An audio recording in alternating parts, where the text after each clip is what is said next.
you know, that sort of thing. The next step is, what are you supposed to do? Find the unknown.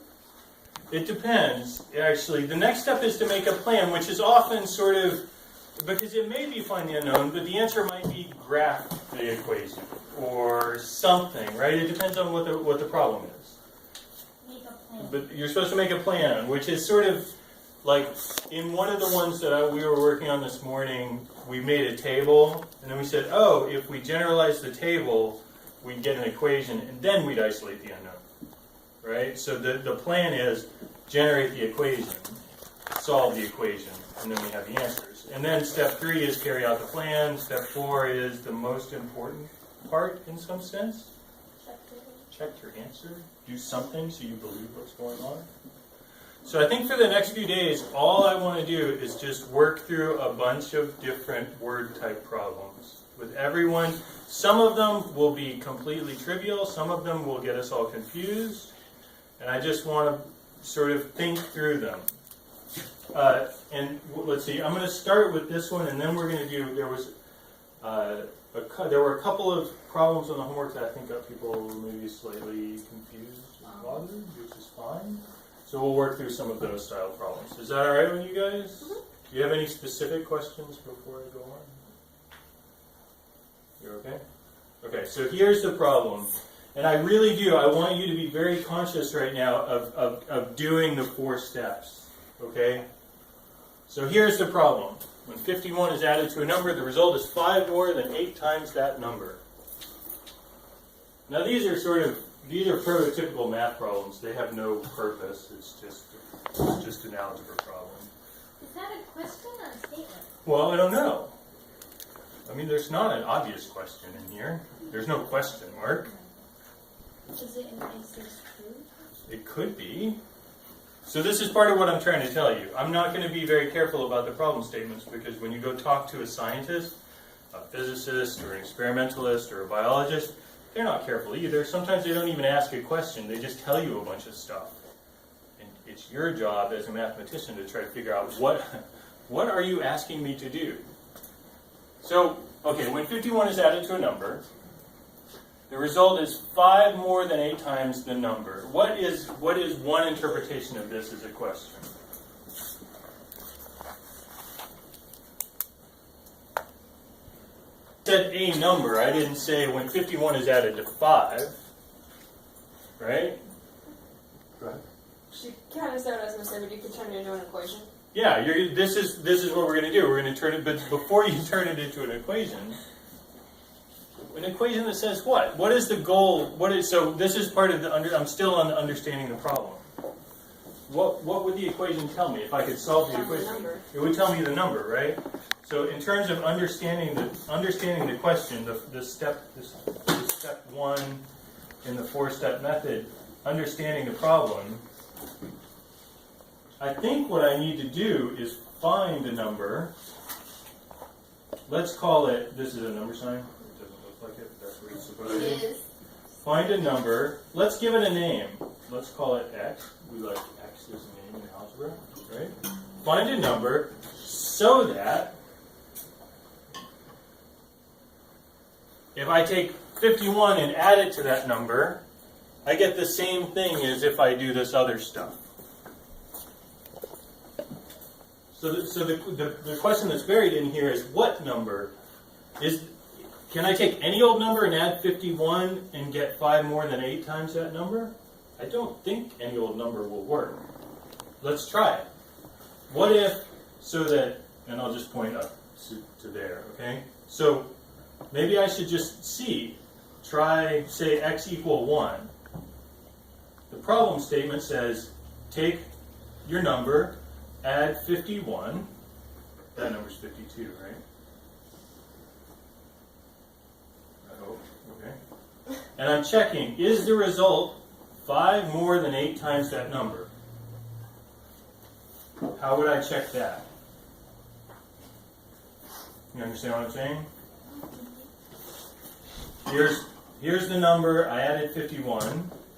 The other side of the equation, the other part of this problem statement says the answer, 51 plus the number, should be 5 more than 8 times that number. How do I calculate that if the number is 1? What do I do? You multiply by 1 times 8 plus 5. Does that make sense? The thing you're having to sort out is which one I'm doing first, addition, multiplication, things like that. Is that okay with everyone? So if x was 1, I would take 8, I would take 1, multiply by 8, and add 5 to it, yes? And the answer is? Not 52. Not 52. The answer is 13. These guys are not the same. So it's not the case that any old number would work. Okay? So now I'm getting a little bit better. I think, do you guys understand the problem statement now? You guys all right? Kind of? Do we need to do one more numerical test to see? Maybe x equal 1 wasn't, maybe x equal 2 is the right number. So let's try that. If x equals 2, you take 2, add it to 51, and get 53. That's sort of one side of the statement. The other side of the statement is you take 2, multiply by 8, and add 5. 16 plus 5 is 1. Okay, so it's not 2. These are not the same. Can you write this as 51 plus x equals 8 times x plus 5? So now we're moving on to the step 2. So what I'm doing at this point is I've done some stuff to understand the problem, so that I think I understand. And now, Jacob, you're saying here's the plan. Take any old number, add 51, and check, is it equal to this number? And the plan is isolate x, solve for x. So far, so good? And I think we've just moved very rapidly from part 1 to part 2. We've already generated a plan. Now we just have to implement the plan. Solve this equation. Is everyone okay? This is the take your number, add to 51, and check. Is it equal to 8 times that number plus 5? Yeah? Are we all on the same page, more or less? That's not true, right? Well, it's not true if x equals 1. It's not true if x equals 2. But maybe there's an x that makes that true. That's what we're going to discover. Now this one is a little different than solving this one's a little different than some of the ones that we've been mucking around with. Because what I need to do is kind of get these together and these together. So there's a lot of different ways to do this. People learn this a lot of different ways. I don't really care how you do it as long as you pick your favorite method. So let me talk through the way I do it. Well, no, actually, can someone tell me how they would first start, what the first thing they would do to this problem? Get the x's on the same side, so you subtract x from the left side and then subtract x from the right side. Okay, so the goal would be to get, like, you might just say, let's just get these together, right? I've got an apple on one side and 8 apples on the other side. I would like to get them together and somehow get them on the same side of the equal sign. This is a little different than the way we talked about doing things in terms of order of operations for isolating things, but it's more or less the same idea. So why wouldn't you move the 8x over to the left side?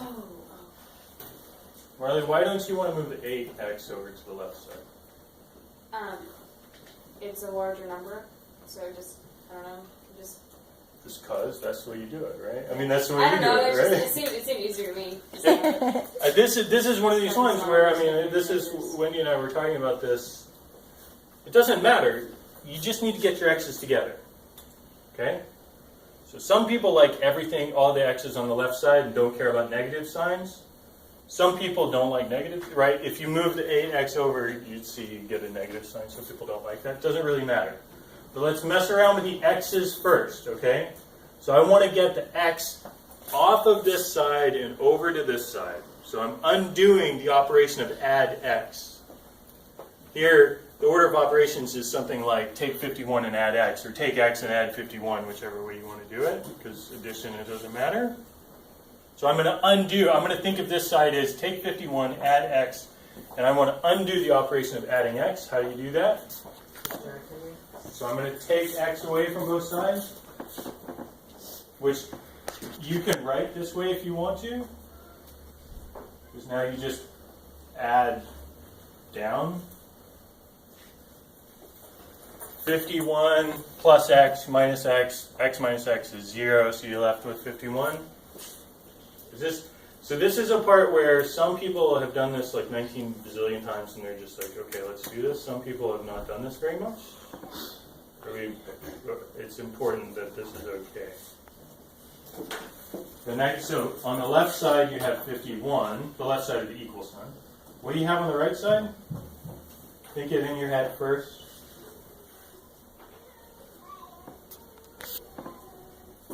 You have 8x minus x. So you've got 8 x's sitting in a pile, and you take one away. How many x's do you have? Now you can say it out loud. Anybody? 7 x's? 8x minus x. Okay? And then the 5 is just sitting there being a 5 all by itself. Right? Because it's not the same kind of thing as the x. Everybody alright? And it's totally okay if everybody's not alright. So now I have a new equation. It's equivalent to this one, it's just cleaned up a little bit. I've only got, when I just look at this, so at this point you cover all this stuff. Actually, I should just, one of the things that's nice to do is just to, okay, now I have a brand new problem. I've got an x over here, there's a number over there, and a number over there, and kind of life would be better if the numbers were together, just like the x's, I got the x's together. I'm going to do the same thing to get the numbers together. So over here I've got take x, multiply by 7, add 5. That's the order of operations. To undo that, first thing I do is subtract 5. Does that make sense? So you're going to subtract 5 from both sides. I write it like this a lot. You don't have to write it like this. I don't really care. Some people don't. Some people put it all in line. I don't really care. 51 minus 5 must be 46. Is that believable? And then 5 minus 5 is 0, so on the right-hand side you have 7x. Okay? Now some people immediately want to write this. Some people want your x's, like to write the x's on the left rather than the right. It doesn't matter, but some people do. So I'm going to go ahead and do that. I'm allowed to do that, right? All I did was sort of flip the seesaw over. It's okay? And now I have a simpler equation. Take x, multiply by 7, get 46. To isolate that, instead of to undo the multiply by 7, I should divide both sides by 7. Now this one, 7 divided by 7 is 1, right? 46 divided by 7 is not a great number. Right? It's not. If it was 42, that'd be awesome, because I could do that. Or if it was 49, that'd be awesome. 46 is, I don't know. You can do whatever you want to with this one. I don't care. You could leave it as 46 divided by 7. That is the exact number. You add 51 to that, it's the same thing as taking 8 times that number and adding 5. Unless I made an algebraic error. Does this actually work? Did I make an algebraic error? That's what actually for me as well. So I got 6.88888. Okay, it seems very surprising, but okay. That seems to be the answer. Yeah, so sometimes if you pick up an algebra book, they almost always use integer solutions because it makes you feel better. And it gives you a clue. If you were used to only getting integer solutions, you'd know you screwed something up. But in real life, integers are very special. It's not often necessary. Go ahead. This started out as the 51, the word problem at the top, right? Yes, it started out as this word 51 problem. is added to number, yeah. Mhm. So 46 divided by 7 works? That's a good question. I feel like something's not correct. Let's try. Okay, let's do the last step of the. So to check my answer, what would I do? So somehow I feel like I've made an algebra error somewhere. You'd plug it in, right? So you'd take 46 over 7. And I'm supposed to add 51 to this? Oh dear, that's not going to be fun. But we can do it. We can do it. Not that hard. And I'm supposed to check, is that the same thing as 8 times 46 divided by 7 plus 5, right? Oh dear. Okay, so now we're in arithmetic, though. This is kind of cool. This is just arithmetic. This is not algebra. This is just how do you add fractions. Remember how you add the fractions?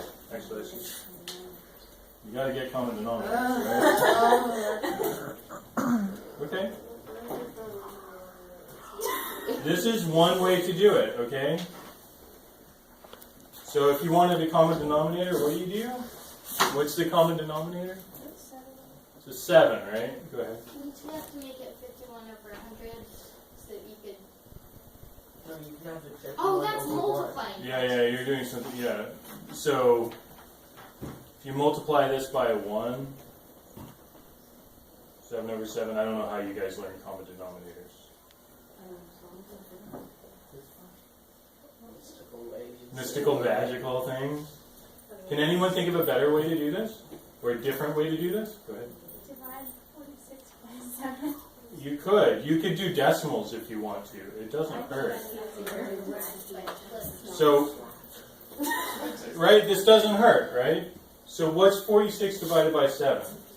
42 and 47. 42 Oh. and some change, right? Let's do decimals. Point must be Wait, 46 divided by 7? I mean 6 point. yeah. What am I doing? I don't know what I'm doing. I'm listening to Marley. What am I doing? I think it's 6. I was working with thinking of fractions, so never mind. 6.05. Let's see. 6. I've gotten to 6.05. Okay. Let's and then some stuff. Yes. So far, so good. Plus 51. This is good because I get 57 and some change, right? Oh. Are we okay? Now, what I do the other way I do it, I would take the number 46 divided by 7, which is 6.05, multiply it by 8, and add 5. Now, what do you get?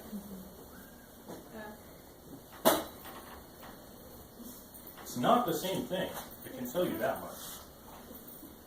6.05 times 8, that's like $6 in a nickel, times 8 gives you what? 48 and 40 cents, right? 48.4. Did I do that right? I think that's right. Plus 5. That's not the same as that. So we did